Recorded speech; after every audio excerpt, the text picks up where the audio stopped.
मैं नरेंद्र मोहन, निदेशक राष्ट्रीय शर्करा संस्थान कानपुर। आप जैसा जानते हैं कि वर्ष 2023 को हम लोग इंटरनेशनल ईयर ऑफ मिलेट्स के रूप में मना रहे हैं और मिलेट्स में प्रमुखता हम बात कर रहे हैं रागी की, ज्वार की, बाजरे की, कि हम किस प्रकार से इसको अपने भोजन का एक जो है अंग बनाएं, क्योंकि इसके तमाम सारे फायदे हैं जिनके बारे में हम लोग बात कर रहे हैं।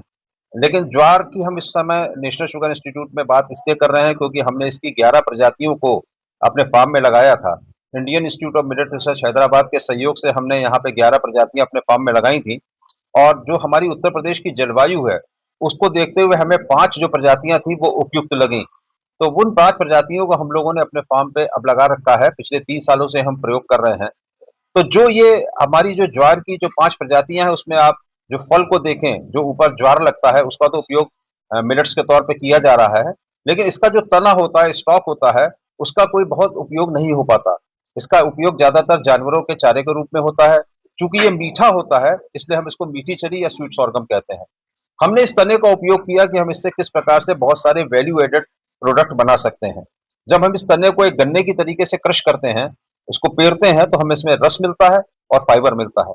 रस से हमने 2 उत्पाद बनाए।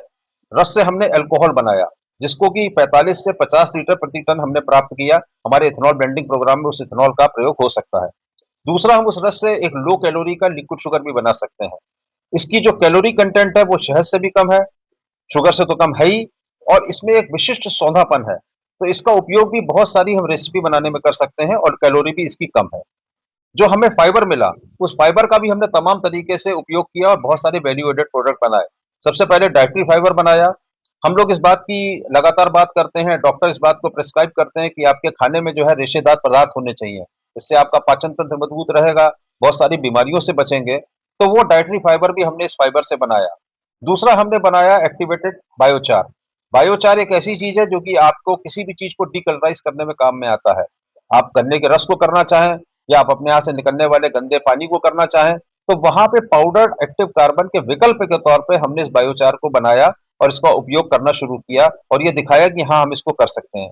तीसरी चीज हमने बनाई फाइबर से वेनिलीन। वेनिलीन जो है वो वेनिला फ्लेवर का स्रोत है। जनरली ये बनती है वेनिला पॉड से या वेनिला बीन्स से, लेकिन उसकी दाम बहुत ज्यादा है।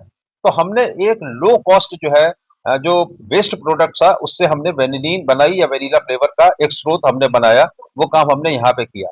या आप इस जो फाइबर है इसका उपयोग ईंधन के तौर पे भी कर सकते हैं, क्योंकि इसकी जो ग्रॉस कैलोरिफिक वैल्यू है वो 2200 किलो कैलोरी पर किलोग्राम है। यानी कि जब आप इसको ईंधन के तौर पे इस्तेमाल करते हैं और पावर जनरेट करते हैं तो आप हरित ऊर्जा बनाते हैं। उसके लिए भी आप जो है क्लीन, ग्रीन और रिन्यूएबल फ्यूल जो है उसके तौर पे भी आप इसका उपयोग कर सकते हैं। तो इस प्रकार से एक ऐसी जो फसल थी जो कि मैं कहूंगा कि पिछड़ी हुई थी, जिसका कि हम हर चीज का इस्तेमाल नहीं कर पा रहे थे, हमने उसमें कोई भी चीज को वेस्ट ना होने देने के लिए ये प्रयत्न किए। तो फार्म से लेके फैक्ट्री तक एक पूरी की पूरी जो सर्कुलर इकोनॉमी है वो कैसे इंप्रूव हो सकती है।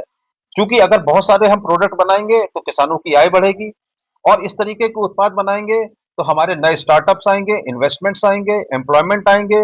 और चूंकि ग्रामीण क्षेत्रों में होंगे तो ग्रामीण क्षेत्रों की इकोनॉमी और अर्थव्यवस्था जो है वो सुदृढ़ होगी। तो इस तरीके से एक क्रॉप जो है नेग्लेक्टेड क्रॉप की तरीके से जिसको मैं मानता हूँ, वो एक क्रॉप जो है वो फ्रंट लाइन पे आएगी, मिरेकल क्रॉप होगी, वंडर क्रॉप होगी और मैं कह सकता हूँ कि ये भविष्य की क्रॉप होगी। धन्यवाद।